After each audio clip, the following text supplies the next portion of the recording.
ಧ್ರುವಂತ್ ಅವರ ಸದ್ಗುಣಗಳು ಹೀಗಿದೆ ಅಂತ ಹೇಳಿ ಒಬ್ರು ಮಹಿಳೆ ಒಂದು ವಿಡಿಯೋ ಮಾಡಿ ಹಾಕ್ತಾರೆ. ಅದ್ರಲ್ಲಿ ಹೇಳ್ತಾರೆ ಧ್ರುವಂತ್ ಅವರು ಲವ್ ಡ್ರಾಮಾ ಶುರು ಮಾಡಲಿಲ್ಲ, ಅಥವಾ ಬಿಗ್ ಬಾಸ್ ಮನೇಲಿ ಯಾವುದೋ ಒಂದು ಹುಡುಗಿ ಜೊತೆ ಸುತ್ತಿಲ್ಲ, ಅಥವಾ ಅವರು ಮನೆ ಕೆಲಸ ಮಾಡಿದೆ, ನಾನು ಮನೆ ಕೆಲಸ ಮಾಡಕ್ ನಾನು ಇಲ್ಲಿ ಬಂದಿಲ್ಲ ಅಂತೆಲ್ಲ ಡೈಲಾಗ್ ಹೊಡೋದಿಲ್ಲ ಅಂತ. ಅಂದ್ರೆ ಇಷ್ಟನ್ನೆಲ್ಲ ಜನ ಅಬ್ಸರ್ವ್ ಮಾಡ್ತಾರೆ. ಈ ಹಿಂದಿನ ಸೀಸನ್ಗಳನ್ನ ನೋಡ್ಕೊಂಡು ಬಂದಾಗ ಕೆಲವರು ಬಿಗ್ ಬಾಸ್ ಮನೇಲಿ ಜಾಸ್ತಿ ಜನ ಇರಬೇಕು ಅಂತಂದ್ರೆ ಒಂದು ಲವ್ ಸ್ಟೋರಿ ಶುರು ಮಾಡಬೇಕು, ಫ್ರೆಂಡ್ಶಿಪ್ ಶುರು ಮಾಡಬೇಕು, ಹೀಗೆಲ್ಲ ಮೈಂಡ್ ಸೆಟ್ ಇಟ್ಕೊಂಡು ಬರ್ತಾರೆ. ಬಟ್ ನೀವು ಅದು ಯಾವುದೂ ಮಾಡಲಿಲ್ಲ. ಸೊ ಹೌದು, ವ್ಯಕ್ತಿತ್ವದ ಆಟ. ನಂದೇನು ವ್ಯಕ್ತಿತ್ವ ಇದೆ ನನ್ನಲ್ಲಿ ತೋರಿಸ್ಕೊಳ್ಳುವಂಥ ಅಂಥ ಮಹಾ ವೇದಿಕೆ ನನಗೆ ಸಿಕ್ಕಿದ್ದು.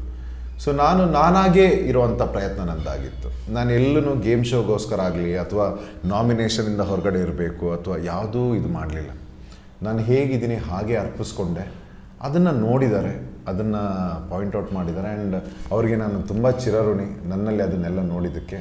ಒಂದು ವಿಡಿಯೋ ಮಾಡಿ ಹಾಕಿದ್ದಾರೆ ಅವರು. ಆ್ಯಕ್ಚುಲಿ ಒಂದು ಲೇಡಿ, ಐ ಥಿಂಕ್ ಒಂದು 45-50 ಇಯರ್ಸ್ ಆಗಿರ್ಬೇಕು ಅವರಿಗೆ. ಗೊತ್ತು ನನಗೆ. ತುಂಬ ಜನ ಅದನ್ನು ತೋರಿಸಿದ್ರು. ನಾನು ಅವ್ರಿಗೆ ವೈಯಕ್ತಿಕವಾಗಿಯೇ ಥ್ಯಾಂಕ್ಸ್ ಹೇಳಬೇಕು. ತುಂಬ ಸಪೋರ್ಟ್ ಮಾಡಿದ್ದಾರೆ ನನಗೆ. ನಾನು ಅವ್ರಿಗೆ ತುಂಬ ಚಿರಋಣಿ. ಥ್ಯಾಂಕ್ಸ್ ಅಮ್ಮ, ಥ್ಯಾಂಕ್ ಯು ಸೋ ಮಚ್.